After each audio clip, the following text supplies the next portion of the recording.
45 centuries, and they've been giving us the side eye. Each morning their shadows creep across the sand like a quiet sneer. Still think we were constructed by your people? Huh.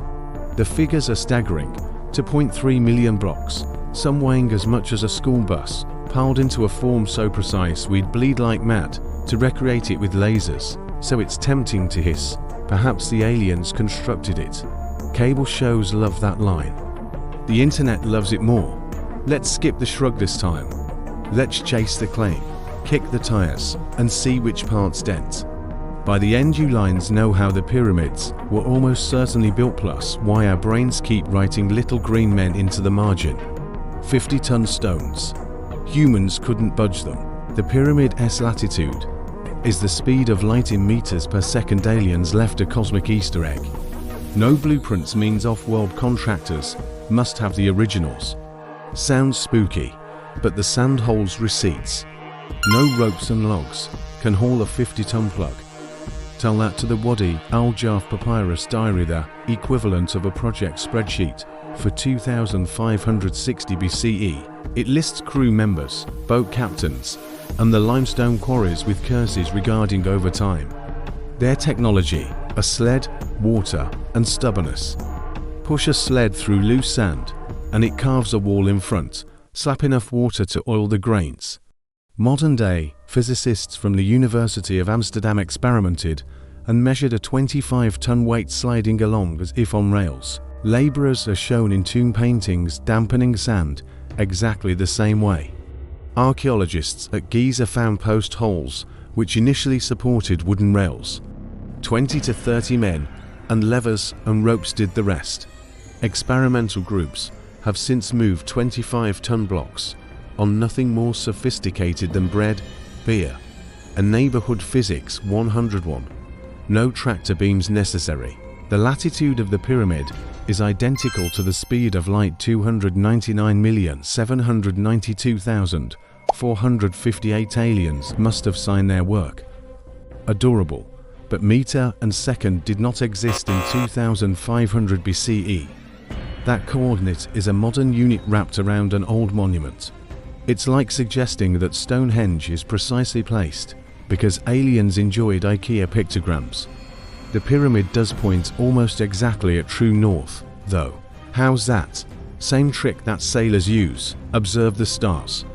Egyptians took Kokab and Mizar at night, drew a straight line between them, voila, north-south.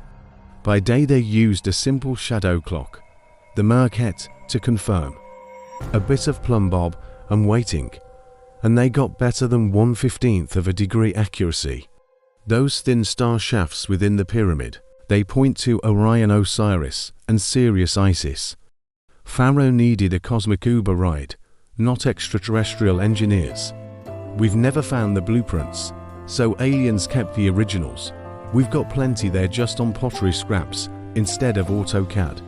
At the workers' village of Deir el Medina, a stroker show ramp angles, block tallies, even lunch duty rasters. At Hatnab Quarry, archaeologists discovered a 4,500-year-old zigzag ramp, complete with post holes carved into bedrock. It's the oldest known on a slope of 20%. On the Giza Plateau, we've recorded 200,000 tons of chippings of limestone, millions of fibre of rope, and sufficient copper waste from chiseling to stock a hardware shop. We even have workers' cemetery knees and spines with skeletons screaming lifetime of stone carrying, not flying saucer navigating. Their DNA is 100% human. Their staple was beef, goat, and river fish, no green guy entrees.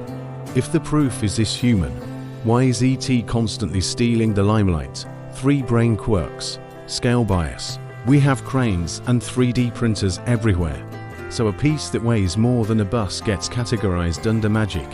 Same instinct that used to transform elephants into medieval dragons.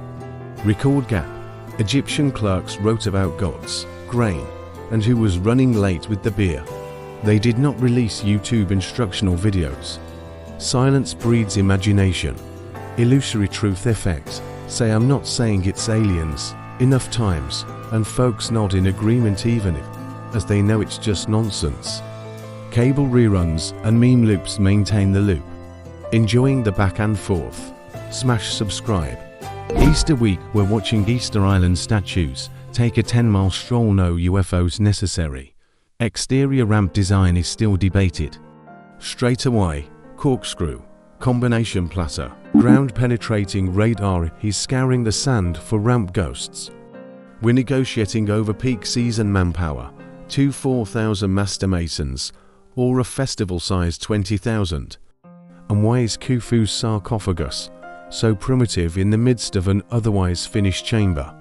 Mystery keeps the trowels coming. Meet Mira, foreman of the Pharaoh's boat crew. From his journal, we know he hauled limestone blocks, measured the Nile tides, and worried about keeping to schedules like any modern project manager. Take Mira and multiply him by a few thousand cousins, then add decades of experimentation and failure, and you have the Great Pyramid. The real miracle is not the stones, it's the culture capable of arranging them, a bureaucracy with the capability to trace every loaf of bread, a religion that encouraged unpaid overtime labor, an engineering culture passed from father to son until the product looked like magic. Aliens, then, having walked the quarries, sled traces, star charts drawn in human sweat, the response is a friendly nope. No ray gun singe burns, no hieroglyphic selfies with grey aliens. The secret of the pyramids isn't out of space. It's human teamwork on a scale so gigantic, we sometimes lose sight of the fact we read the same species that couldn't agree on a restaurant in a group text. Next time someone tells you that someone else did it because it must have been aliens, send them a bucket of water and a sandbox. Tell them the real magic is in the friction. If you want more man-sized miracles, subscribe and the bell rings. Leave a comment, Team Alien or Team Mira. Either way, the stones aren't talking, but the evidence just did.